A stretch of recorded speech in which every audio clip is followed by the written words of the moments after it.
ಪಂಪ್ಕಿನ್ದು ಸಿಪ್ಪೆಯಿಂದ ಮಾಡಿದಂತ ಚಟ್ನಿ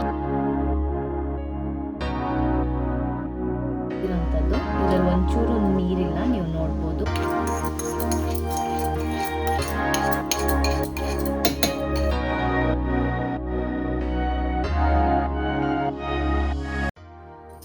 ನಮಸ್ಕಾರ, ನಾನು ಸಿಂಧು. ನಾನು ದಿವ್ಯಾ. ಬಿಯಾಂಡ್ ರೂಟೀನ್ ಚಾನಲ್ಗೆ ನಿಮ್ಮೆಲ್ಲರಿಗೂ ಸ್ವಾಗತ. ಸಿಂಧು, ಪಂಪ್ಕಿನ್ ಇಟ್ಕೊಂಡು ಏನ್ ಮಾಡ್ತಾ ಇದ್ದೀರಾ ಇವತ್ತು? ನಿಮ್ಮ ಮನೆಯಲ್ಲಿ ಪಂಪ್ಕಿನಲ್ಲಿ ಏನ್ ಮಾಡ್ತಾರೆ? ಪಂಪ್ಕಿನ್ ಅಲ್ಲಿ ಯೂಶಲಿ ಸಾಂಬಾರು, ಪಲ್ಯ ಅಷ್ಟೇ. ಇವತ್ತು ಸಾಂಬಾರು ಪಲ್ಯ ಬಿಟ್ಟು ಈ ಪಂಪ್ಕಿನ್ ಅನ್ನ ಯೂಸ್ ಮಾಡಿಕೊಂಡು ಝೀರೋ ವೇಸ್ಟ್ ಮಾಡದೆ ಹೊಸ ರೆಸಿಪೀಸ್ ನ ಟ್ರೈ ಮಾಡೋಣ. ಹಾಗಾದ್ರೆ zero waste pumpkin cooking recipe journey start ಮಾಡೋಣ.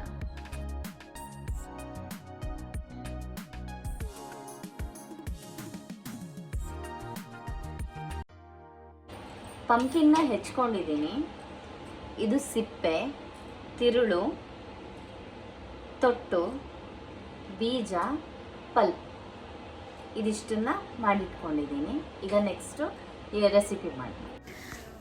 ಪಂಪ್ಕಿನ್ ಚಟ್ನಿಗೆ ಬೇಕಾಗುವ ಇಂಗ್ರೀಡಿಯೆಂಟ್ಸ್: ಪಂಪ್ಕಿನ್ ತಿರುಳು ಸಿಪ್ಪೆ, ಹಸಿಮೆಣಸಿನಕಾಯಿ 4ರಿಂದ 5, ಹುಣಸೆಹಣ್ಣು 1 ಲಿಂಬೆ ಗಾತ್ರದಷ್ಟು, ತೆಂಗಿನ ತುರಿ 2 ಸ್ಪೂನ್, ಉದ್ದಿನಬೇಳೆ 1 ಸ್ಪೂನ್, ಕರಿಬೇವು, ಸಾಸಿವೆ, ಎಣ್ಣೆ, ಉಪ್ಪು. ಕುಕ್ಕರ್ ಇಟ್ಕೊಳ್ತಾ ಇದ್ದೀನಿ. ಇದು ನಾರ್ಮಲ್ಲು ಅನ್ನಕ್ಕೆ ಇಟ್ಕೊಳ್ತಾ ಇದ್ದೀನಿ. ಇದರಲ್ಲಿ ಸಿಪ್ಪೆ ಮತ್ತು ಪಲ್ಪ್ ಇದೆ. ಪಲ್ಪನ್ನು ಬೇಯಕ್ಕೆ ಇಟ್ಕೊತಾ ಇದ್ದೀನಿ. ಇದಕ್ಕೆ ನಾನು ನೀರು ಹಾಕಿಲ್ಲ, ಬರೀ ಹಾಗೆ ಬೇಯಕ್ಕೆ ಇಟ್ಕೊತಾ ಇದ್ದೀನಿ. ಅದ್ರ ಜೊತೆಗೆ ನಿಮ್ಗೆ ಎಷ್ಟು ರುಚಿಗೆ ತಕ್ಕಷ್ಟು ಖಾರ ಬೇಕೋ ಅಷ್ಟು ಹಸಿಮೆಣಸು, ಒಣಮೆಣಸು ಯೂಸ್ ಮಾಡೋರು ಮಾಡ್ಬೋದು, ಹಸಿಮೆಣಸು ಹಾಕ್ಕೊಡೋರು ಹಾಕ್ಕೊಬೋದು. ನಾ ಇಲ್ಲಿ ಹಸಿಮೆಣಸು ಯೂಸ್ ಮಾಡ್ತಿದ್ದೀನಿ. ಅದ್ರ ಜೊತೆಗೆ ಬೇಕಾದಷ್ಟು ಹುಣಸೆ ಹಣ್ಣು. ಇದು ಯಾವುದಕ್ಕೂ ನೀರು ಹಾಕಿಲ್ಲ. ನಾವು ಕುಕ್ಕರ್ ಕೆಳಗಡೆ ಏನು ನೀರು ಹಾಕಿರ್ತೀವೋ ಆ ಹಬೆಲೆ ಇದಿಷ್ಟು ಬೆಂದೋಗುತ್ತೆ. ಸೊ ನಾನು ಕುಕ್ಕರ್ ಇಡ್ತಾ ಇದ್ದೀನಿ.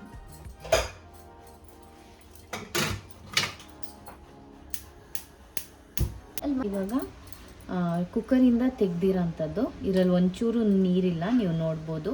ಫುಲ್ ಡ್ರೈ ಇದೆ, ಆದರೆ ನೀಟಾಗಿ ಬೆಂದಿದೆ. ಸೊ ನಾನು ಮಿಕ್ಸಿ ಜಾರ್ಗೆ ಸ್ವಲ್ಪ ತೆಂಗಿನಕಾಯಿ ತಗೊಂಡು ಅದಕ್ಕೆ ಇದರಲ್ಲಿರೋ ಹುಣಸೆ ಹಣ್ಣು ಆಮೇಲೆ ಹಸಿಮೆಣಸಿನ್ಕಾಯಿ ಹಾಕ್ಕೊತಾ ಇದ್ದೀನಿ. ನನ್ನ ಪಲ್ಪ್ ಯಾವುದು, ಇನ್ನು ಈ ಸಿಪ್ಪೆ ಮತ್ತು ಈ ತಿರುಳು ಯಾವುದು ಹಾಕಿಲ್ಲ, ಬರೀ ಹಸಿಮೆಣಸಿನ್ಕಾಯಿ ಮತ್ತು ಹುಣಸೆ ಹಣ್ಣು ಹಾಕ್ಕೊಂಡಿದ್ದೀನಿ. ಇದನ್ನು ಬದಿಗಿಟ್ಕೊತೀನಿ. ಚಿಕ್ಕ ಬಾಣಲೆ ತಗೊಂಡು ಅದಕ್ಕೆ 1 ಸ್ಪೂನಷ್ಟು, ಆಲ್ಮೋಸ್ಟ್ 1 ಸ್ಪೂನಷ್ಟು ಉದ್ದಿನಬೇಳೆ, ಅದಕ್ಕೆ ಚೂರೇ ಚೂರು ಎಣ್ಣೆ. ಇದನ್ನು ಕೆಂಪಾಗೋ ತನಕ ಹುರ್ಕೊತೀನಿ.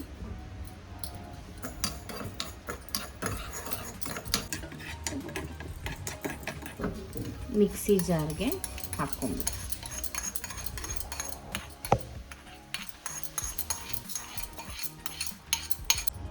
ಇದಕ್ಕೆ ರುಚಿಗೆ ತಕ್ಕಷ್ಟು ಉಪ್ಪು ಹಾಕ್ಕೊಬೇಕು.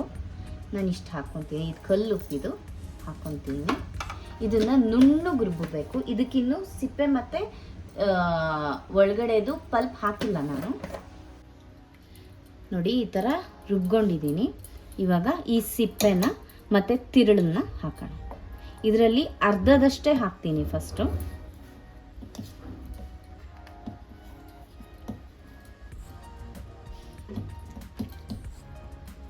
ಇದಿಷ್ಟನ್ನು ನೆಕ್ಸ್ಟ್ ಬ್ಯಾಚಿಗೆ ಹಾಕ್ಬಿಟ್ಟು ಹೆಂಗಾಯ್ತು ಅಂತ ತೋರಿಸ್ತೀನಿ. ಈಗ ಚಟ್ನಿ ರುಬ್ಕೊಂಡಿದ್ದೀನಿ. ಈಗ ಒಗ್ಗರಣೆ ಹಾಕ್ಕೊಳ್ಳೋಣ. ಎಣ್ಣೆ ಹಾಕಿದ್ದೀನಿ ಬಾಣಲೆಗೆ. ಎಣ್ಣೆ ಕಾಯ್ತಿದ್ದಂಗೆ ಸಾಸಿವೆ,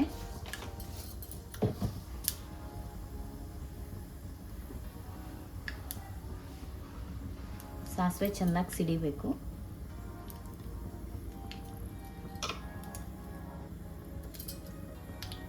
ಸಿಡಿಯಕ್ಕೆ ಸ್ಟಾರ್ಟ್ ಆಗಿದೆ. ಉದ್ದಿನಬೇಳೆ,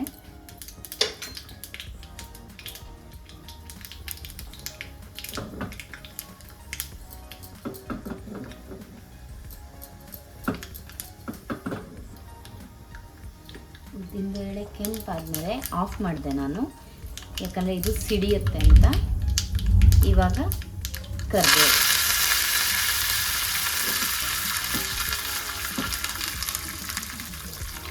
ಇವಾಗ ಇದಕ್ಕೆ ಹಾಕ್ಕೊಂಡು ಅಲ್ಲಿಗೆ ಚಟ್ನಿ ರೆಡಿ ಆಯಿತು.